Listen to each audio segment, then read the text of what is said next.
آ کر دھمکی دی، پہلے للکارا ابو الحسن کو باہر بھیجو۔ جناب سیدہ دروازے کے پیچھے آئیں اور آ کر سوال کیا، من انتم، تم کون لوگ ہو؟ کیا سیدہ نہیں پہچانتی تھی یہ کون لوگ ہیں؟ بخوبی جانتی تھی کون لوگ، صرف یہ پوچھنا چاہ رہی تھی من انتم، کون ہو؟ آج جو جانشینی رسول و صحابت رسول کی بات کرتے ہو، من انتم، تم کون ہو؟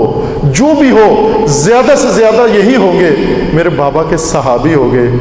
اب میں بتاتی ہوں، انا فاطمہ، دروازے کے باہر کون ہو، دروازے کے اندر کون ہے؟ انا فاطمہ، تم بتاؤ تم کون ہو؟ من انتم۔ دوبارہ تکرار ہوا، علی کو بھیجو باہر۔ سیدہ نے جواب دیا، ہرا کی زندگی میں تمہارے ہاتھ علی تک جا پہنچے؟ سوال ہر ایک کے ذہن میں ہے۔ بعضوں نے لکھا بھی ہے کتابوں میں کہ جب مرد گھر میں موجود ہو اور دروازے پہ اس طرح کا منظر ہو جائے تو مرد دروازے پہ آتا ہے، عورتوں کو نہیں بھیجتا۔ تو بی بی آئی کیوں ہے؟ بعضوں نے اس واقعے کے انکار کے لیے یہ دلیل بھیجی ہے کہ یہ کیسے ہو سکتا ہے کہ شیر خدا گھر میں ہو اور زوجہ دروازے پر آ جائے۔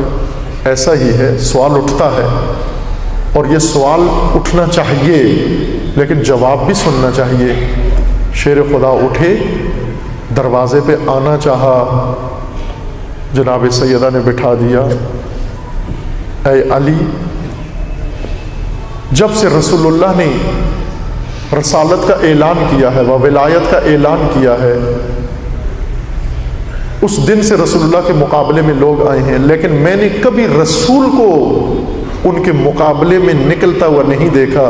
جب بھی کسی نے رسول کو للکارا، علی نکلے مقابلے میں۔ کل رسول ولی تھے، آپ ناصر تھے، اب تو رسول نہیں ہیں، آپ ولی ہیں، میں ناصر ہوں آپ کی۔ کچھ میدان ولی کے نہیں ہوتے عزیز مائیں، ولی کے نہیں ہوتے۔ کچھ میدان انصار کے ہوتے ہیں، کچھ میدان شیعوں کے ہوتے ہیں، کچھ میدان پیروکار کے ہوتے ہیں۔ اس دن دروازے کے پیچھے زوجہ نہیں کھڑی تھی، ایک ناصرہ کھڑی تھی، ایک ناصر کھڑی تھی۔ اس لیے فرماتی میری زندگی میں تم علی تک جا پہنچو گے، یہ کیسے ممکن ہے؟ البتہ بی بی جانتی تو تھی کہ پہلے جو خطبہ بی بی نے دیا تھا جا کر مسجد کے اندر، اس خطبے کے بعد بی بی کو تمام حالات سمجھ میں آ گئے تھے۔ خطبہ دینے گئی جب بی بی جا کر بیٹھی مسجد کے اندر، وہ روئی شدت کے ساتھ، اتنی روئی پوری مسجد کو رلا دیا، حتیٰ یہی اشقیاء جنہوں نے غصب کیا تھا یہ بھی رونے لگے، اس قدر درد سے روئی زہرا۔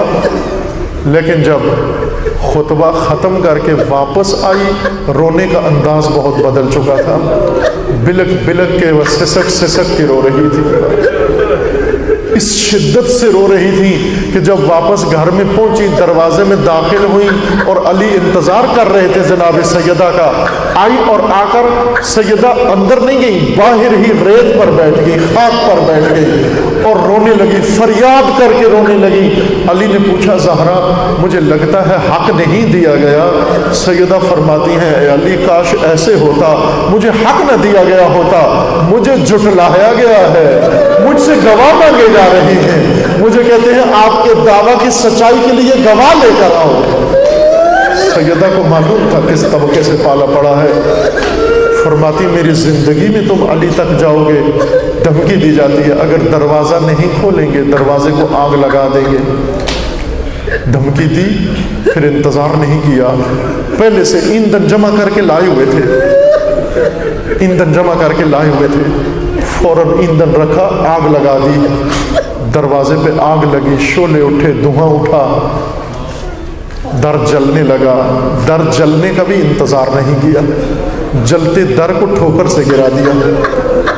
در کا گرنا تھا، پشت در سے آواز آئی، الیہ الیہ یا فضا، فضا آئیو، محسن شہید ہو گئے۔ سب مورخین نے تاریخ میں لکھا ہے کہ دروازے کی میخ زہرا کے پہلو میں جا لگی،